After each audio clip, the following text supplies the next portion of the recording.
ওমানের সাধারণ কাজের ভিসা, ওয়ার্ক ভিসা পুরোপুরি কবে খুলবে তা নিয়ে প্রবাসী এবং চাকরি প্রার্থীদের মধ্যে অনেক জল্পনা রয়েছে। বর্তমান পরিস্থিতি এবং সর্বশেষ আপডেট অনুযায়ী তথ্যগুলো নিচে দেওয়া হলো। বর্তমান অবস্থা ডিসেম্বর 2025।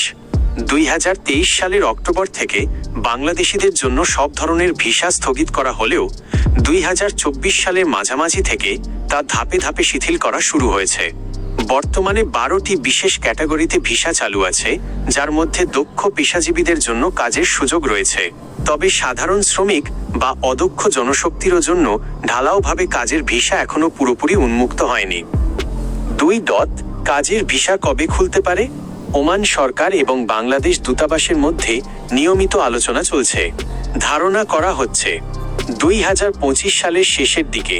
অনেক সূত্র ও বিশেষজ্ঞের মতে 2025 সালের শেষ নাগাদ সাধারণ কর্মীদের জন্য কাজের ভিসা আংশিকভাবে বা কোটাভিত্তিক চালু হওয়ার প্রবল সম্ভাবনা রয়েছে। দক্ষতার ওপর জোর। ওমান এখন ঢালাও শ্রমিক নেওয়ার চেয়ে দক্ষ কর্মী, স্কিল্ড ওয়ার্কার্স নেওয়ার দিকে বেশি মনোযোগ দিচ্ছে। তাই যারা কারিগরি কাজে দক্ষ তাদের জন্য কাজের ভিসা পাওয়ার সুযোগ আগে তৈরি হবে। 3. বর্তমানে কোন কোন কাজের ভিসা চালু আছে? বর্তমানে যারা নিজের পেশাগুলোর সাথে যুক্ত তারা শর্ত সাপেক্ষে কাজের ভিসা পাচ্ছেন। ডাক্তার ও ইঞ্জিনিয়ার, নার্স ও শিক্ষক, হিসাবরক্ষক, অ্যাকাউন্টেন্ট, আইটি বা কারিগরি বিশেষজ্ঞ, বড় বিনিয়োগকারী বা কোম্পানি প্রতিনিধি। 4. বাধা কোথায়? ওমান সরকার তাদের শ্রমবাজারের ভারসাম্য রক্ষা এবং অবৈধ প্রবাসীদের সংখ্যা কমাতে নতুন কিছু নীতিমালা করছে। মূলত এই যাচাই বাছাই প্রক্রিয়ার কারণেই সাধারণ কাজের ভিসা খুলতে কিছুটা দেরি হচ্ছে।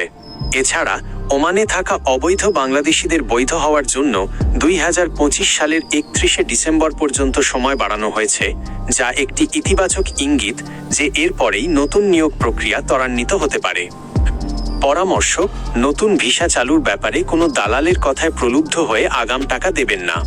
ওমান পুলিশ, আরওপি বা ঢাকাস্থ ওমান দূতাবাসের অফিসিয়াল ঘোষণার জন্য অপেক্ষা করাই সবচেয়ে নিরাপদ।